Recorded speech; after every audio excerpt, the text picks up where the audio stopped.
Please do subscribe to Prajabheri News Channel.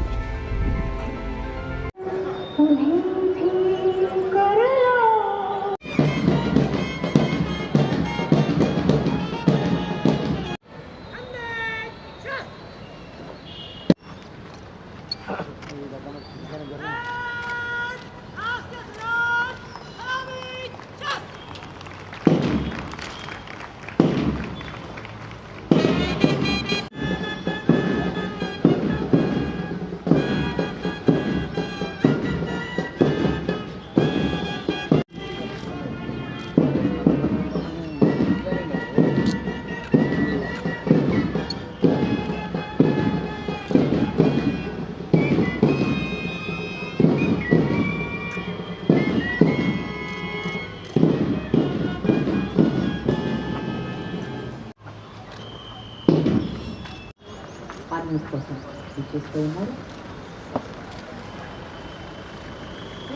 गणतंत्र दिवस parade आपके निरीक्षण के लिए हाजिर है.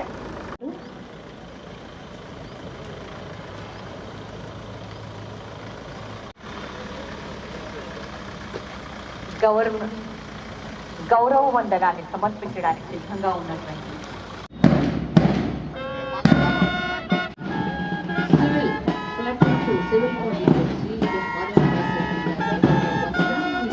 प्रेम भाई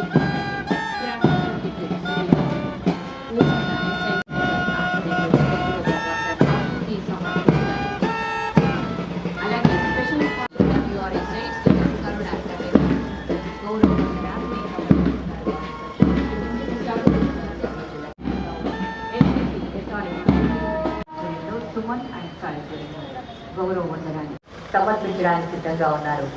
జిల్లాలో అడుగుపెట్టిన నాటి నుండి జిల్లాని అభివృద్ధి జిల్లా ప్రజలకు, ప్రజాప్రతినిధులకు, స్వాతంత్ర సమరయోధులకు, తెలంగాణ అమరవీరుల కుటుంబాలకు, అధికారులకు, మీడియా ప్రతినిధులకు నా శుభాకాంక్షలు మరియు విద్యార్థులకు నా ఆశీస్సులు. ఎందరో త్యాగదనుల పోరాట ఫలితంగా 1947 ఆగస్టు 15వ తారీఖున బ్రిటిష్ పాలన నుంచి విముక్తమైన భారతదేశం స్వతంత్ర దేశంగా ఏర్పడింది. కానీ భారతదేశ పౌరులందరినీ ఒక ప్రజాస్వామ్య వ్యవస్థలో నడిపించడానికి, స్వాతంత్ర పోరాట ఆశయాలను నెరవేర్చడానికి భారత ప్రభుత్వానికి రాజ్యాంగం లేనందున భారత ప్రభుత్వ చట్టం 1935 ఆధారంగా పాలన కొనసాగింది.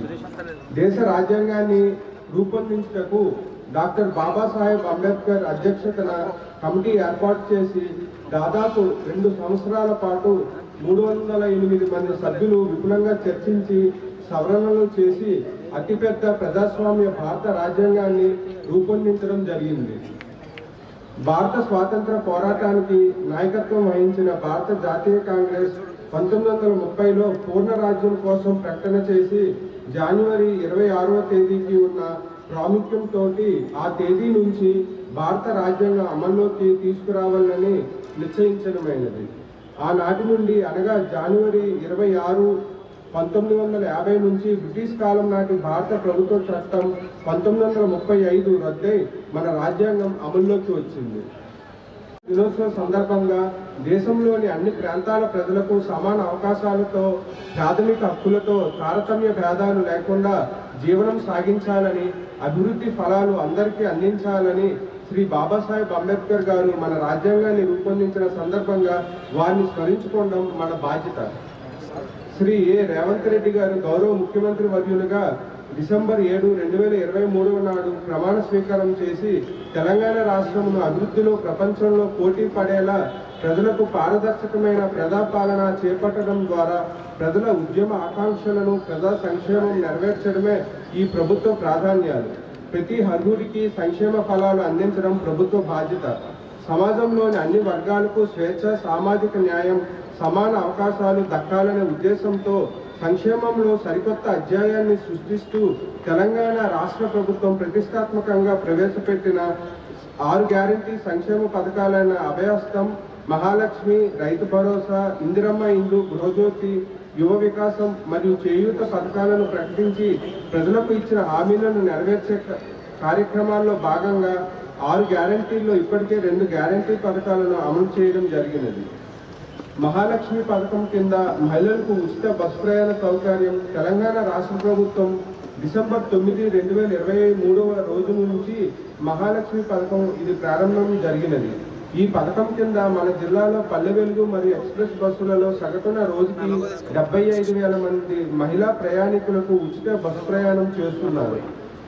తెలంగాణ రాష్ట్రంలోని పేదలందరికీ ఉచితంగా కార్పొరేట్ స్థాయి వైద్యం అందించాలనే ఉద్దేశంతో మన తెలంగాణ రాష్ట్ర ప్రభుత్వం దారిద్ర్య రేఖకు దిగువ ఉన్న పేద ప్రజలందరికీ మెరుగైన వైద్యాన్ని ఉచితంగా అందించాలనే లక్ష్యంతో కేంద్ర ఆరోగ్య పథకంతో కలిపి ఆయుష్మాన్ భారత్ ప్రధాన మంత్రి ఆరోగ్య యోజన, రాజీవ్ ఆరోగ్యశ్రీ పథకాన్ని అమలు చేస్తున్నది. కుటుంబానికి ఉన్న 5 లక్షల వైద్య సహాయాన్ని రాష్ట్ర ప్రభుత్వం సంవత్సరానికి 10 లక్షల వరకు పెంచడమైనది. ఈ పథకం కింద గుర్తించిన 1672 రకాల వ్యాధులకు గుర్తింపు పొందిన ఆరోగ్యశ్రీ నెట్వర్క్ హాస్పిటల్ ద్వారా చికిత్సలు మరియు శస్త్రచికిత్సలను అందించబడింది.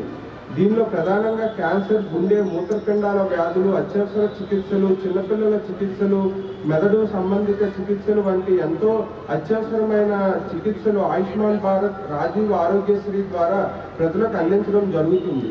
అంతేకాకుండా మన తెలంగాణ ప్రభుత్వం అతి ఖరీదైన కాక్లియర్ ఇంప్లాంటేషన్ అవయవ మార్పిడి చికిత్సలు కూడా రాజీవ్ ఆరోగ్యశ్రీ ద్వారా అందుబాటులోకి తెచ్చింది.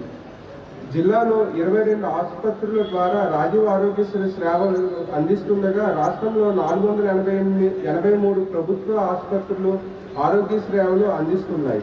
మరియు ప్రాథమిక ఆరోగ్య కేంద్రాలు, ఎగువ స్థాయి ఆరోగ్య కేంద్రాలు అన్నీ కలిపి 65 మండల కేంద్రాలలో ఆయుష్మాన్ రాజీవ్ ఆరోగ్యశ్రీ సేవలు మన తెలంగాణ రాష్ట్ర ప్రభుత్వం అమలు చేస్తున్నది. మరియు ప్రభుత్వ జనరల్ హాస్పిటల్ నిజామాబాద్లో డయాలసిస్ సేవలు ఆయుష్మాన్ భారత్ ప్రధానమంత్రి జన ఆరోగ్య యోజన ఆరోగ్యశ్రీ పథకం కింద అందించడం జరుగుతున్నది. మన జిల్లాలో గడిచిన ఏడాది కాలంలో 23,780 మందికి శస్త్రచికిత్సలు నిర్వహించగా ఇందుకు గాను 47.62 కోట్ల రూపాయలను ఖర్చు చేయడం జరిగినది. డయాలసిస్ రోగులకు ఉచిత బస్ పాస్ సౌకర్యము, అడ్మిట్ అయిన ప్రతి పేషెంట్కి రోజు 3 పూటల పౌష్టికాహారం ఉచితంగా అందించబడుతున్నది. రైతు భరోసా పథకం వ్యవసాయానికి నాణ్యమైన ఉచిత విద్యుత్తో పాటు రైతు భరోసా పథకం ద్వారా జిల్లాలో యాసంగి సీజను 2023-24 సంవత్సరానికి గాను ఇప్పటి వరకు 176,113 మంది చిన్న సన్నకారు రైతుల ఖాతాలలో 89.86 కోట్ల రూపాయలు జమ చేయడం జరిగినది. మిగిలిన రైతు ఖాతాల్లో కూడా నగదు జమ ప్రక్రియ కొనసాగుతున్నది. ప్రజాపాలన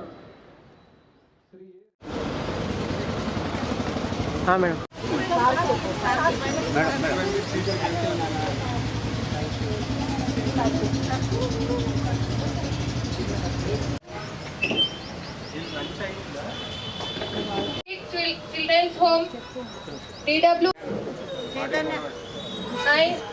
I will invite a Sweet Children's Home Superintendent. మరి మన యొక్క డిప్యూటీ కమిషనర్ ఆఫ్ పోలీస్ మరియు నాతోటి డిపార్ట్మెంట్ బీఆర్బీ కోఆర్డినేటర్ విజయలక్ష్మి గారికి, వినోద గారికి మరియు ఇతర ఇంకా డిపార్ట్మెంట్స్ నుంచి వచ్చినటువంటి వారందరికీ, బీఆర్బీ కోఆర్డినేటర్స్కి, బీఆర్బీ నుంచి వచ్చిన స్టాఫ్కి, అందరికీ, పిల్లలకి ముఖ్యంగా ఈరోజు మీకు ప్రత్యేకంగా కేటాయించిన దినం కాబట్టి మీకు అందరికీ ముందుగా wish you happy republic day. శుభాకాంక్షలు. నా పేరు నందిని. నేను 5వ తరగతి చదువుకుంటున్నాను. మనం 75 గణతంత్ర దినోత్సవ వేడుకలను జరుపుకుంటున్నాము. భారతదేశ ప్రజలకు ఇది చాలా ముఖ్యమైన రోజు. గణతంత్ర దినోత్సవ రోజు అన్ని పాఠశాలలో మన 3 రంగుల జెండాను ఎగురవేస్తాము. సమయం ఇచ్చినందుకు నా హృదయపూర్వక ధన్యవాదాలు. Rebellic Day to all give CP sir and the dignitaries on the dais. ముందుగా happy republic day. Education is basic right అని ప్రూవ్ చేసేలాగా ఇక్కడ పిల్లలకి ఎడ్యుకేషన్ ఫెసిలిటీస్ అవన్నీ ప్రొవైడ్ చేస్తున్నందుకు thank you so much madam. And మీకు ఈ ఎడ్యుకేషన్ లభిస్తుంది, సో మీరేం చేయాలి అది ఆలోచించండి. యూ షుడ్ హ్యావ్ అంటే ఒక మంచి హై ఎయిమ్స్ అవి పెట్టుకోండి. మీరు ఏం కావాలనుకుంటున్నారు ఫ్యూచర్లో అది ఆలోచించు. చెప్పు ఏదో చెప్తున్నావు చెప్పు. Very good. సో ఎడ్యుకేషన్ అనేది it is the only tool where మీ లైఫ్లోనే కాకుండా మిగిలిన వాళ్ళ లైఫ్లో ఇంకా చాలామంది లైఫ్లో మీరు ఆ ట్రాన్స్ఫర్మేషన్ తీసుకురావాలి. సో మంచిగా చదువుకోండి. All the best. Happy republic day. గణతంత్ర దినోత్సవ శుభాకాంక్షలు.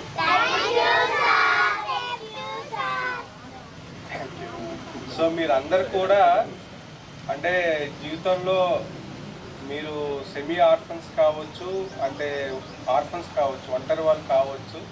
బట్ మనకి ప్రభుత్వము మీ అందరినీ కూడా ఎటువంటి పరిస్థితుల్లో ఉన్నా కూడా మంచిగా మీరు చదువుకోవాలి, మీకు ఒక ఇల్లు ఉండాలి, సో మిమ్మల్ని కేర్గా చూసుకోవాలి, బాగా చూసుకొని మీరు కూడా మీ జీవితంలో మంచి లక్ష్యాలు నెరవేర్చుకోవాలి, మంచి పొజిషన్కి వెళ్ళాలి అని మనకి ప్రభుత్వము ఇన్ని సౌకర్యాలు అనేది కల్పిస్తున్నారు. సో మీరు వేరు మండలాలు, వేరు గ్రామాల నుంచి వచ్చారు. ఇక్కడ మీకు చాలామంది టీచర్స్ ఉన్నారు, చాలామంది స్టాఫ్ ఉన్నారు, మిమ్మల్ని బాగా చూసుకుంటున్నారు. మీరు కూడా ఇక్కడ ఉన్న స్కూల్కి వెళ్ళి చదువుకుంటున్నారు.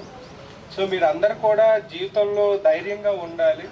సో అంటే మీరు ఎవరూ లేరు మాకు అని ఎటువంటి ఇబ్బందులు కూడా మీరు పడకూడదు, మీకు ఆలోచన రాకూడదు అనే ఉద్దేశంతో మన ప్రభుత్వము ఇంతమంది స్టాఫ్ని పెట్టి ఇంత డిస్ట్రిక్ట్ అడ్మినిస్ట్రేషన్ అందరు కూడా మీరు బాగా చదువుకొని మంచి స్థాయికి వెళ్ళాలనేసి ఇవన్నీ కల్పిస్తూ ఉన్నాము. మీరు కూడా బాగా చదువుకోవాలి, ఏమైనా ఇబ్బందులు ఉన్నా కూడా మీ టీచర్లకు చెప్పాలి. మీరే మీ అందరు కూడా సిస్టర్స్ లాగా, సోదరీమణులాగా మీరు అందరు కూడా బిహేవ్ చేసుకోవాలి. ఎవరికైనా ఏమైనా ఇబ్బంది వచ్చినా కూడా మీరు మీ టీచర్కి చెప్పడము. సో ఎందుకంటే మీరు బయటికి వెళ్తుంటారు, స్కూల్స్కి వెళ్తుంటారు, పాఠశాలలో ఏమైనా ఇబ్బందులు రావచ్చు తోటి స్టూడెంట్స్తో కానీ అక్కడ ఉన్న టీచర్స్తో కూడా.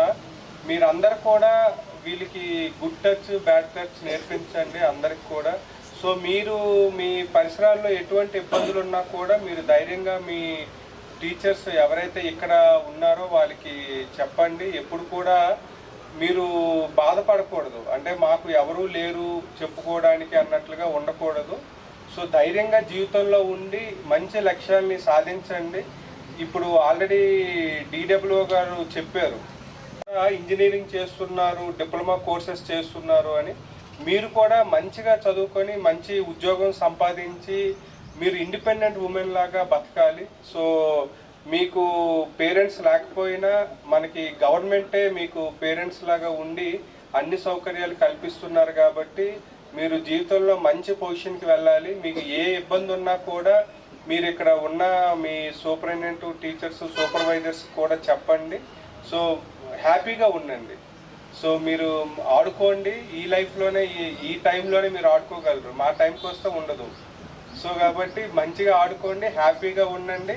ఏమైనా ఇబ్బందులు ఉన్నా చెప్పండి, ఈవెన్ భోజనం బాగాలేకపోయినా చెప్పండి, మంచి ఫుడ్ పెడతారు. కానీ మీరు చదువుకోవడం మాత్రం ఆపకూడదు. మంచిగా చదువుకొని మంచి స్థాయికి వెళ్ళాలి, వెళ్ళి ఇండిపెండెంట్గా బతకాలి. అప్పుడు కూడా మేము ఎలా వచ్చామో మీరు కూడా మా పొజిషన్కి వచ్చి మీరు కూడా ఇలాంటి హౌసెస్, ఏదైతే బోట్ హౌసెస్, బాల సదను అవి ఉన్నాయో వెళ్ళి మీలాంటి వాళ్ళని కూడా మీరు హ్యాపీగా వాళ్ళకి కూడా హెల్ప్ చేస్తారని కోరుకుంటున్నాను. థ్యాంక్ యూ అండి. వన్స్ అగైన్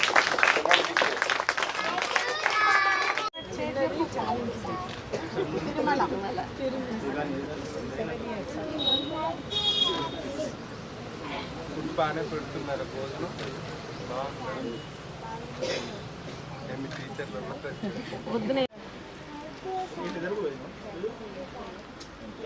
లైన్ అట్నే ఉంచండి, ఆ లైన్ అట్నే ఉంచండి, అట్నే నిల్చోండి. తీసుకున్నారు, కూర్చోండి.